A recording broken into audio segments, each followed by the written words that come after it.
ছয় সন্তানৰ পিতৃয়ে পলুৱাই নিলে নাবালিকাক। ঘটনা তামুলপুৰ জিলাৰ। ঘটনাক কেন্দ্ৰ কৰি অঞ্চলজুৰি তীব্ৰ চাঞ্চল্য। তামুলপুৰ জিলাৰ সাপকাটা গাঁৱত কৰ্মসূত্ৰে থকা বঙাইগাঁও জিলাৰ আজিবুৰ ৰহমান নামৰ এজন লোকে ফুচুলাই পলুৱাই নিয়ে এগৰাকী নাবালিকাক। জানিব পৰা মতে আজিবুৰৰ পূৰ্বৰে আছে দুগৰাকীকৈ পত্নী।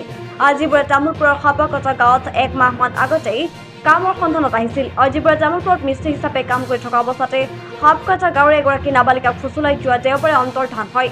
নাবালিকাগৰাকী অন্তৰ্ধান হোৱাত পৰিয়ালৰ লোকে লগে লগে তামুলপুৰ থানাত এজাহাৰ দাখিল কৰে। পৰিয়াল তথা আদিবাসী ছাত্ৰ সন্থাৰ অভিযোগ, নাবালিকাগৰাকী অন্তৰ্ধান হোৱাৰ কেইবাদিনো হোৱাৰ পিছতো তামুলপুৰ আৰক্ষীয়ে কোনো পদক্ষেপ গ্ৰহণ কৰা নাই। নাবালিকাগৰাকীক পলুৱাই নিয়া আজিবুৰ পূৰ্বৰ দুগৰাকী পত্নী আছে আৰু 6টা সন্তান আছে।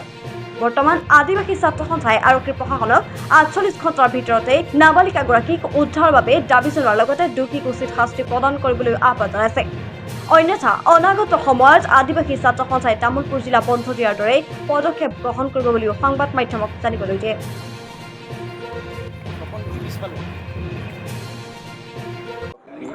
ছোৱালীজনীৰ বয়স 13 বছৰ 10 মাহ, গতিকে তেওঁ মাইনৰ।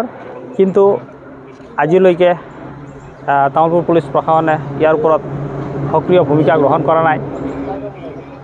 আৰু এই মুহূৰ্তত মই অসমৰ DGP মহোদয়ক আৰু অসমৰ মুখ্যমন্ত্ৰী ডাঙৰীয়াক মই সদৌ চাওতাল ছাত্ৰ সন্থা তামুলপুৰ জিলা সমিতিৰ তৰফৰ পৰা মই দাবী উত্থাপন কৰিছোঁ।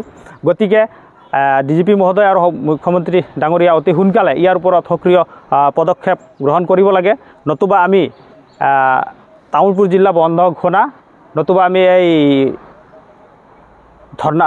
ধৰ্ণা কাৰ্যসূচী ৰূপায়ণ কৰিবলৈ আমি বাধ্য হ'ম। আমি সদৌ চাওতাল ছাত্ৰ সন্থা তামুলপুৰ জিলা সমিতি আজি এটা সজাতি দলে তামুলপুৰ জিলাত অন্তৰ্গত আমাৰ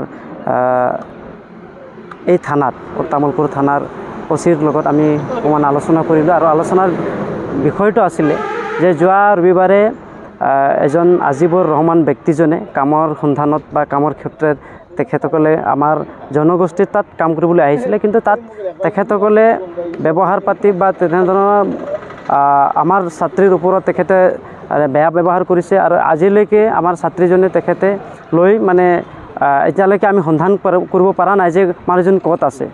সেয়েহে আমি যোৱা 20 তাৰিখে FIR দাখিল কৰিছিলোঁ যে তামুলপুৰ জিলাৰ সদৰত OC মহোদয়ৰ ওচৰত, কিন্তু আজিলৈকে কোনো সঁহাৰি পোৱা নাই। সেয়েহে আমি সদৌ চাওতাল ছাত্ৰ সন্থাই আমি তামুলপুৰ জিলা পুলিচ প্ৰশাসনক ধিক্কাৰ জনাইছোঁ যে তেখেতসকলে 2 দিন উকলি যোৱাৰ পিছতো তেখেতসকলে নীৰৱ ভূমিকা কিয় পালন কৰিছে। কাৰণ এজন ছাত্ৰী, তেখেতৰ ভৱিষ্যত আছে, তেখেতসকলে প্ৰশাসন বা তেখেতসকলৰ দায়িত্ব আছে, কিন্তু দায়িত্বহীন কাণ্ড কিয় কৰিছে।